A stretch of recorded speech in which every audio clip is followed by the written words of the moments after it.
அன்பார்ந்த எனது அருமை யூடியூப் நேயர்களுக்கு வணக்கம்.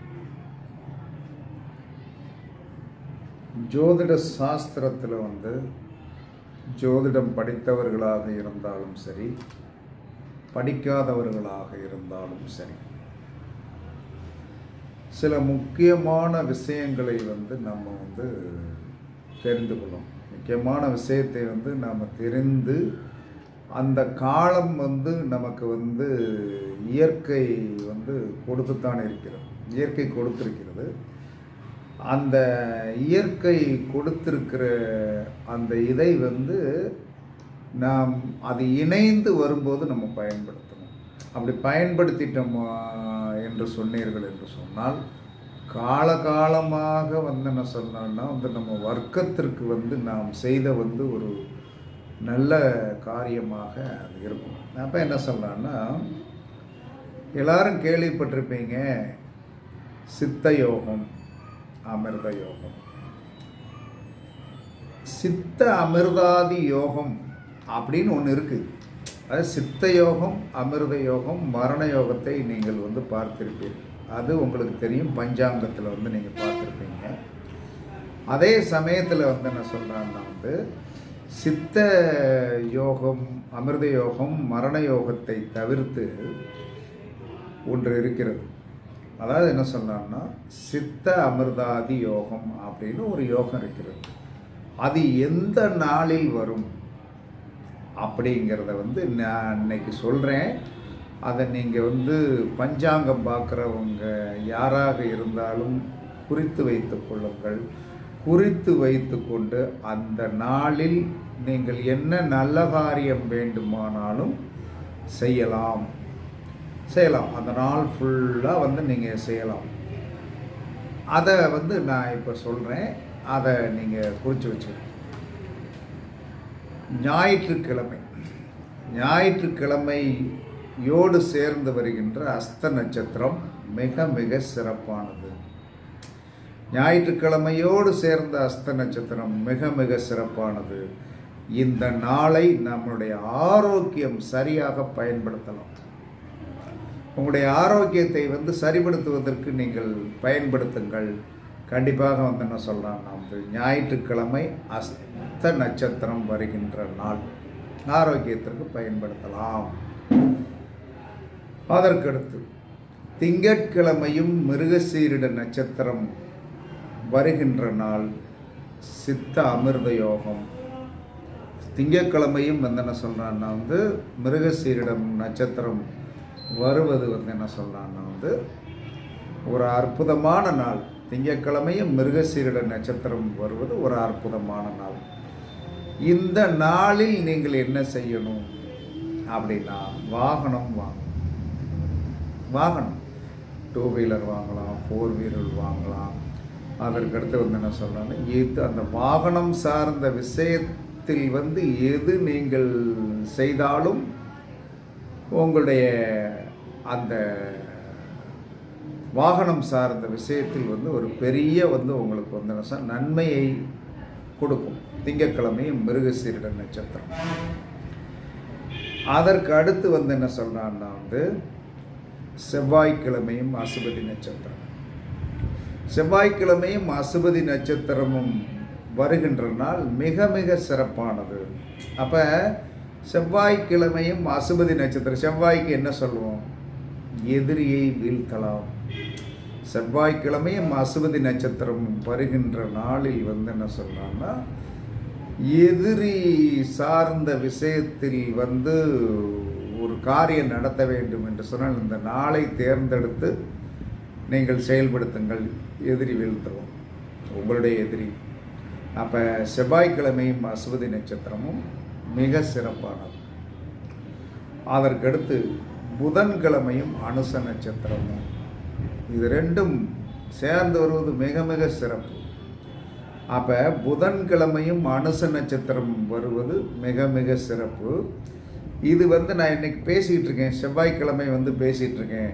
நாளைக்கு புதன்கிழமையும் அனுச நட்சத்திரம். இந்த வீடியோவை இன்றைக்கி நான் போட்டுட்டேன்னா உங்களுக்கு லக்கு தான். நாளைக்கு ஏதாவது ஒரு நல்ல காரியம் நீங்கள் செய்து கொள்ளலாம். புதன்கிழமையும் அனுச நட்சத்திரம் வருவது கல்வி. கல்வி நீண்ட நாள் முடிக்க முடியாத ஒரு பெரிய கல்வி சார்ந்த விஷயம், ஒரு வித்தை சார்ந்த விஷயம்.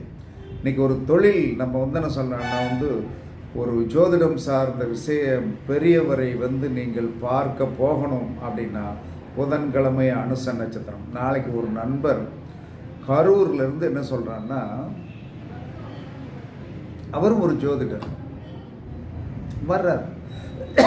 அப்போ அவர் நல்லவரா கெட்டவரா அப்படிங்கிறது தெரிஞ்சு வச்சா புதன்கிழமையும் அனுச நட்சத்திரத்தோடு சேர்ந்து வரும்போது அவர் ஒரு நல்ல மனிதராகத்தான் இருப்பார். புதன்கிழமையும் அனுச நட்சத்திரம் சேர்ந்து வருகின்ற நாளில் அவர் என்ன சொல்கிறாருன்னா, அந்த நபர் என்ன சொல்கிறாருன்னா, தன்னுடைய தொழில் விருத்திக்கும் தன்னுடைய சந்ததிகள் நன்றாக இருக்கவும் அவர் தன்னை தயார்படுத்தி கொள்வதற்கு வர்றார். அதற்குண்டான பணமெல்லாம் இன்றைக்கி அனுப்பிட்டார். இந்த விஷயம் சொல்லும் போதெல்லாம் என்ன புறையேறும். அப்போ புதன்கிழமையும் அனுச நட்சத்திரம் ஒரு சிறப்பான நாள், இதை பயன்படுத்துங்கள். அதற்கடுத்து வியாழக்கிழமையும் பூச நட்சத்திரமும், இந்த வியாழக்கிழமையும் பூச நட்சத்திரமும் வருகின்ற நாள் ஒரு அற்புதமான அழகான நாள். இந்த நாளில் நீங்கள் என்ன சொன்னா ஜோதிடர்களுடைய கர்ம வினை குறைய வேண்டும் என்று சொன்னார். அதாவது ஜோதிடர்கள் கண்டிப்பாக என்ன சொன்னாலும் ஒரு சின்ன பரிகாரம் சொன்னாலும் அந்த கர்ம வினை நம்மகிட்ட பாஸ் ஆகும். அப்போ என்ன சொன்னாலும் வியாழக்கிழமையும் பூச நட்சத்திரம் வருகின்ற நாளில் ஆற்றில் என்ன சொல்கிறான்னா குளித்தோம் என்று சொன்னால், அதில் என்ன சொல்லியிருக்காங்கன்னா அந்த அரச மரத்து நிழல் விழுகின்ற ஆறாக இருக்கணும். அது எங்கே இருக்கு என்ன என்பது தெரியாது.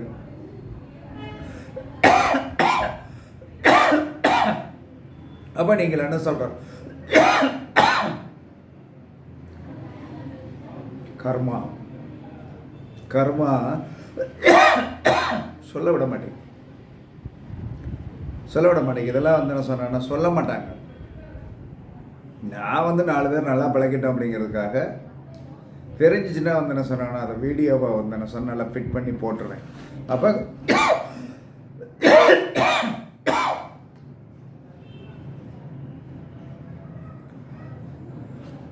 ஒரு நிமிஷம்.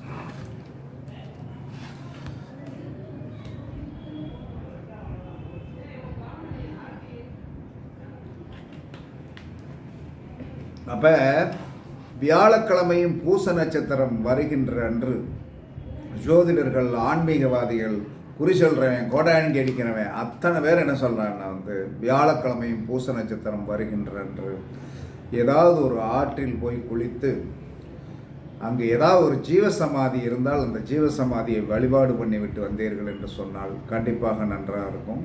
இப்போ நான் சொல்கிற இடம் என்ன சொன்னால் வியாழக்கிழமை பூச நட்சத்திரம் வருகின்ற அன்று கண்டிப்பாக என்ன சொன்னால் திருநெல்வேலி பக்கத்தில் இருக்கிற வல்லநாடு ஜீவசமாதியில் பக்கத்தில் காவிரியார் தெக்கவாத்து தாமிரவரணியார் தெக்கவாத்து ஓடக்கூடிய ஓடுது. அதில் குளிச்சுட்டு வல்லநாடு ஜீவசமாதியை என்ன சொல்ல எங்களுக்கு அந்த சந்தர்ப்பம் இருக்கிறது. உங்களுக்கு அப்படி கர்மவினை போக வேண்டும், பிரச்சனைகள் தீர வேண்டும், ஜோதிடர்கள் யாராக இருந்தாலும் வரலாம். அந்த இடத்தில் என்ன சொல்ல குளித்து விட்டு 1:30 மணி 12 to 1:30 பூஜை நடக்கும். பூஜை முடிஞ்சிடும். 1:30க்கெல்லாம் பூஜை முடியும். 1:30க்கு பிறகு சொன்னால் நீங்கள் என்ன சொன்னால் நல்லா சாப்பாடு, அழகான சாப்பாடாக இருக்கும்.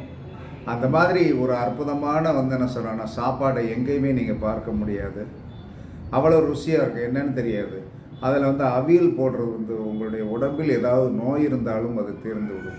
அதனால் வியாழக்கிழமை பூச நட்சத்திரம் வருகின்ற அன்று நீங்கள் என்ன சொன்னால் ஆற்றில் குளித்து ஜீவசமாதி வழிபாடு பண்ணினீர்கள் என்று சொன்னால் கண்டிப்பாக உங்களுடைய வாழ்க்கை மிக மிக சிறப்பாக இருக்கும்.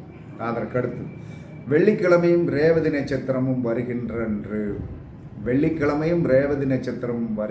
அன்று என்ன செய்யணும் அப்படின்னா, இந்த கல்யாணம் முடியாதவங்க 42 வயசு, 52 வயசு, 40 வயசு பெண்கள் ரொம்ப நாளாக 40 வயசில் கல்யாணம் முடியாமல் இருக்குது. இன்னும் அந்த அம்மா ஒரு சென்னையிலேருந்து ஒரு அம்மா பேச அதை பற்றி பதட்டப்படாமலே பேசுகிறேன். பார்த்துக்கிட்டே இருந்து என்ன பண்ணேன், அப்போ இந்த இன்னொரு அம்மா அப்படித்தான் சென்னையிலேருந்து பேசி, அதாவது என்ன சொல்கிறான்னா, ஜோதிடரை வந்து என்ன சொல்கிறான்னா அவர் எங்கேயாவது தவறு விடுகிறார். இது என்னையா வந்து என்ன சொல்கிறான்னா, கல்வியில் வந்து என்ன சொல்கிறான்னா வந்து சின்ன சின்ன யானைக்கும் படிச்சு இருக்கும், எவளுமே கெட்டிக்காரம் கிடையாது. அதில் வந்து என்ன செய்ய 8-5ன்னா 8-5 நாங்கள் கொடுத்தோம், நீங்கள் 8-7 போட்டிருக்கீங்களே, 8 மணி போட்டிருக்கீங்களே அப்படிங்க. அதாவது என்ன சொல்கிறேன்னா, ஜோதிடருக்குத்தான் தெரியும் வந்து ஒரு லக்கணம் வந்து ஒரு நட்சத்திரத்தின் வந்து ஆண் என்று சொன்னால் 1-3 பாதத்திலும், பெண் என்று சொன்னால் 2-4 பாதத்திலும் பிறக்கணும். அதுதான் சாஸ்திரம். அதை சரியாக குறித்து கொடுக்குறவன் தான் ஜோதிடர். அது இல்லாமல் வந்து என்ன சொல்கிறான்னா, சரி இத்தனையெல்லாம் வந்து என்ன சொல்கிறான்னா வந்து மனிதன் வந்து என்ன சொல்கிறான்னா பார்த்துக்கிட்டே இருக்கீங்களா, ஏதாவது சாதிச்சிருக்கீங்களான்னா கல்யாணமே முடிக்கல 40 வயசு. இதை நான் குறைவாக சொல்ல, இவங்களுடைய குணம்தான் இவங்களை வந்து என்ன சொல்கிறான்னா வெற்றி பெற வைக்கல. அதை அவங்க புரிஞ்சுக்கிட்டதே கிடையாது. இவங்களுடைய குணம் வந்து இவங்களை வெற்றி பெற வைக்கிறது இல்லை. யாரை பார்த்தாலும் இப்போ நம்ம என்ன சொல்கிறோன்னா, ஒரு 40 வயசு ஆளாக இருந்தாலும் 52 வயது ஆளுக்கு திருமணம் 1 வருடத்திற்குள் நடந்துவிடும் என்று சொல்லி நான் சரிவடி கொடுத்துருக்கேன். ஆனால் நடந்துடும். அதை முதல்ல எடுக்கிறதுக்கு தைரியம் வேணும் இல்லையா? 52 வயது நபருக்கு வந்து என்ன சார் எப்படியா கல்யாணம் பண்ணுறதுக்கு அதுக்கு எத்தனை வயசு பொண்ணு கிடைக்கணும், என்ன பண்ணணும் அப்படிங்கிறது யாருக்காவது தெரியுமா? அங்கே ஏறாவது ஒரு சூட்சுமம் இருக்கும்.